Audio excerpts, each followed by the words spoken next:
महाराष्ट्र राज्यातील प्रत्येक महत्त्वाच्या घडामोडी फक्त आपल्या बेधडक मी मराठी न्यूज चॅनलवर. महाराष्ट्राचा बुलंद आवाज. विरचक धरणात 78% जलसाठा. नंदुरबारकरांना पाणी टंचाईपासून दिलासा. नंदुरबार तालुक्यात यंदा अपेक्षित पाऊस झालेला नसतानाही नंदुरबार शहराला पाणी पुरवठा करणाऱ्या विरचक धरणात तब्बल 78% जलसाठा झाला आहे. त्यामुळे शहरवासियांना आगामी काळात पाणी टंचाईच्या झळा बसण्याची शक्यता तुर्तास कमी झाली असून धरणाच्या पाणीसाठ्यानं नंदुरबारकरांना मोठा दिलासा मिळालाय. यंदा उन्हाळ्यात अल निनोच्या प्रभावामुळे उष्णतेच्या तीव्र लाटांचा सामना करावा लागला. त्यानंतर पावसाळ्याला सुरुवात झाली असली तरी नंदुरबार तालुक्यात अद्याप समाधानकारक पाऊस झालेला नाही. पावसानं ओढ दिल्यानं अनेक शेतकऱ्यांवर दुबार पेरणीचं संकट ओढावले. मात्र विरचक धरणाच्या पाणलोट क्षेत्रात झालेल्या पावसामुळे धरणातील जलसाठ्यात झपाट्यानं वाढ झाली आहे. जून महिन्याच्या सुरुवातीला धरणातील जलसाठा 50%पेक्षाही कमी होता.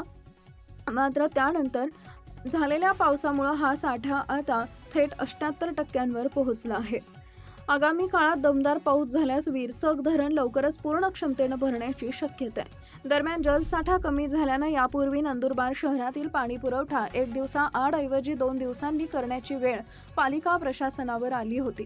त्यामुळे नागरिकांमध्ये पाणी टंचाईबाबत चिंता निर्माण झाली होती. मात्र धरणातील वाढता जलसाठा पाहता ही चिंता आता काही प्रमाणात दूर झाली आहे. विरचक धरण पूर्ण क्षमतेनं भरल्यानंतर शहरातील पाणी पुरवठा पुन्हा 1 दिवस आड करण्याचे पालिका प्रशासनानं स्पष्ट केले. त्यामुळे आता नंदुरबारकरांचे लक्ष धरणाच्या पातळीकडे लागले असून आगामी पावसावर शहराच्या पाणी पुरवठ्याचं पुढील चित्र स्पष्ट होणार आहे. तालुक्यात पाऊस कमी पण धरणात पाण्याची दमदार आवक. 78% जलसाठ्यामुळे नंदुरबार शहराला मोठा दिलासा. बेधडक मी मराठी न्यूजसाठी सुमित गिरासे, शहादा.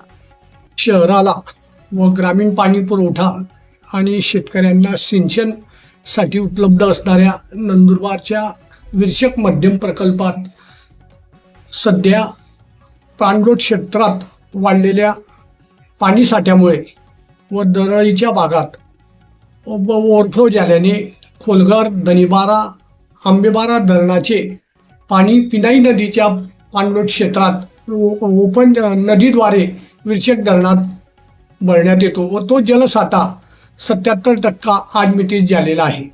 गाळमुक्त धरण ही संकल्पना अस्तित्वात येत नाही तोपर्यंत सिंचनाच्या आणि पिण्याच्या पाण्याचा प्रश्न पाहिजे त्या प्रमाणात सुटू शकत नाही.